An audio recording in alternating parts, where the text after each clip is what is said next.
Rahasia menyimpan uang biar enggak cepat habis dan enggak pernah habis. Nah, sejak zaman dahulu teman-teman orang Jawa percaya bahwa uang bukan sekedar benda-benda yang mati, tapi juga memiliki sebuah energi yang bisa mempengaruhi kehidupan pemiliknya.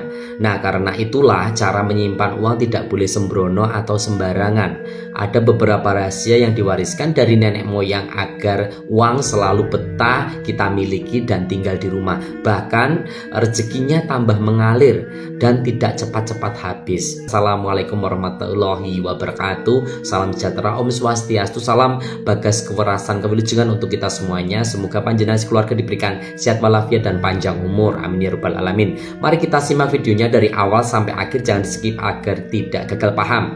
Namun sebelumnya teman-temanku, mohon bantu untuk like, komen, dan jangan lupa subscribe je. Mohon bantuannya untuk subscribe dan klik lonceng notifikasinya agar tidak ketinggalan ilmu penting tentang tatanan kehidupan buat kita dan anak cucu di generasi sekarang. Ya, matur sembah nuwun. Oke, rahasia menyimpan uang biar nggak pernah habis. Oke, yang pertama yaitulah jangan simpan uang di dompet yang kosong. Karena apa? Leluhur mengajarkan dompet harus selalu diisi, walau hanya selembar uang kecil. Dompet kosong ibarat rumah tanpa penghuni, membuat energi uang enggan datang. Menurut pembabaran primbon, menyimpan uang di dompet yang selalu terisi adalah simbol pintu rezeki yang selalu akan terbuka. Yang kedua adalah letakkan uang di tempat yang bersih dan tertutup. Nah, uang itu jangan diletakkan sembarangan di lantai atau meja yang berantakan. Nenek moyang percaya menyimpan uang di tempat yang bersih dan tertutup akan menjaga aura positifnya. Ada yang menggunakan uang kain merah atau hijau atau membungkusnya uang sebagai lambang kemakmuran. Nah, itu adalah sebagai motivasi diri. Nah, yang ketiga itu adalah sisihkan uang untuk sedekah sebelum disimpan. Petuah juga mengatakan sing menehi bakal tinampi. Nah, artinya apa? Siapa yang memberi ia akan menerima. Sebelum menyimpan uang, sisihkan sedikitlah untuk sedekah. Rezeki yang dibagi akan bisa kembali berlipat ganda. Nah, yang keempat yaitu adalah simpan uang di timur atau tengah rumah atau tenggara rumah. Nah, itu juga penting. Arah-arah ini dalam falsafah Feng Shui dan primbon Jawa, arah timur dan tengah atau tenggara adalah simbol matahari, terbit dan kesuburan. Nah, menyimpan uang di arah ini diyakini memperkuat energi rezeki kita, membuat alirannya menjadi juga lancar. Nah, di sini kita akan paparkan ada sebuah kisah nyata ya. Kisah nyata dari seorang pedagang pasar. Seorang pedagang pasar di pasar yaitu adalah di Solo selalu membungkus sebagian uangnya dengan kain merah dan menyimpannya di kotak kayu di sudut timur rumah. Nah, ia percaya itu adalah uang induk. Nah, uang induk ini juga penting yang tidak boleh dibelanjakan. Ajaibnya, meskipun dagangannya pas-pasan, ia tak pernah kekurangan dan selalu saja punya cadangan-cadangan untuk apa nggih? Untuk uang di saat dia genting atau saat riskan atau dikatakanlah dana taktis seperti itu. Nah, filosofinya di balik rahasia ini, di balik semua kepercayaan-kepercayaan ini tersimpan pesan yang cukup bijaksana.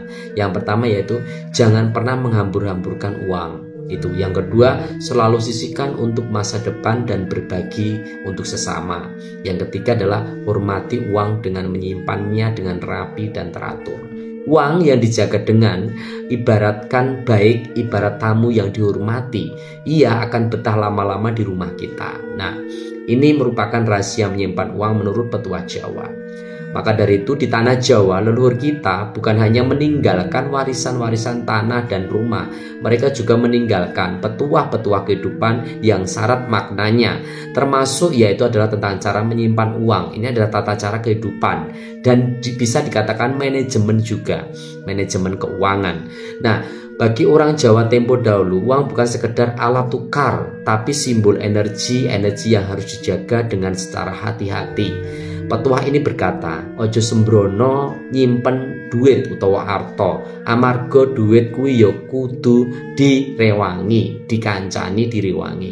Jangan sembarangan menyimpan uang karena uang pun harus diberi teman.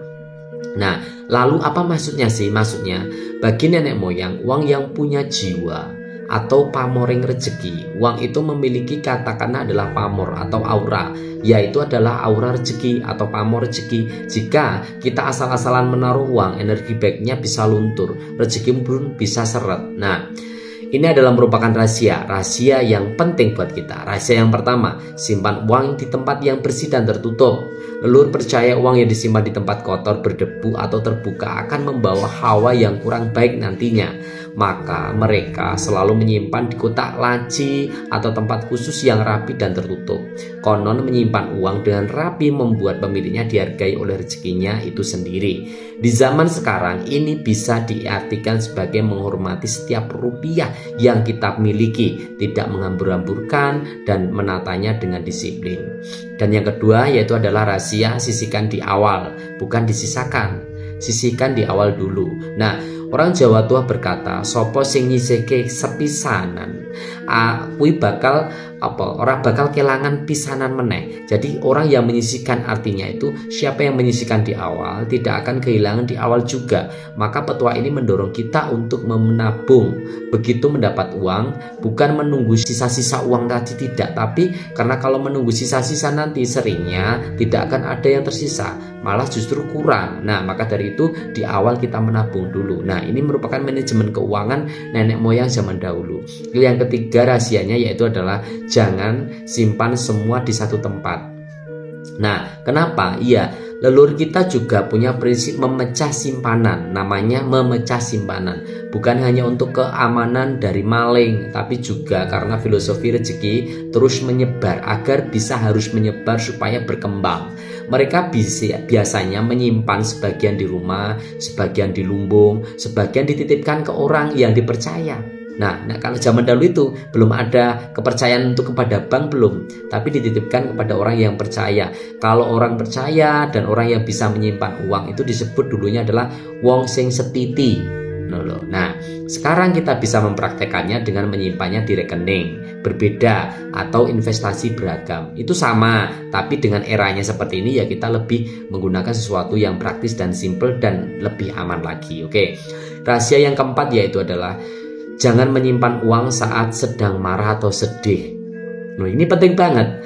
Ini mungkin terdengar aneh, tapi orang Jawa percaya bahwa emosi pemilik bisa mempengaruhi aura uang itu sendiri. Nah, kalau uang disimpan saat hati sedang buruk, konon energi itu akan melekat dan membuat rezeki berikutnya ikut seret juga. Maka dari itu sebelum menyimpan uang, biasakan membaca doa untuk mengucapkan syukur Alhamdulillah karo orang muslim. Nah, rahasia yang kelima adalah beri teman pada uang. Nah, ini maksudnya gimana? Inilah yang dimaksud uang harus diberi teman utawa dikancani. Leluhur sering menaruh koin logam, beras atau daun tertentu di tempat penyimpanan uang. Nah, bukan untuk mistis berlebihan, tidak, tapi sebagai simbol bahwa rezeki akan bertambah karena uang tidak kesepian, betah tinggal di sini bersama-sama. Maka jika kita terlihat atau melihat lebih dalam, semua petua ini bukan hanya soal tempat menyimpan uang, tetapi soal cara menghormati rezeki itu bagaimana, esensinya bagaimana, dengan rapi, dengan disiplin, sabar, dan syukur.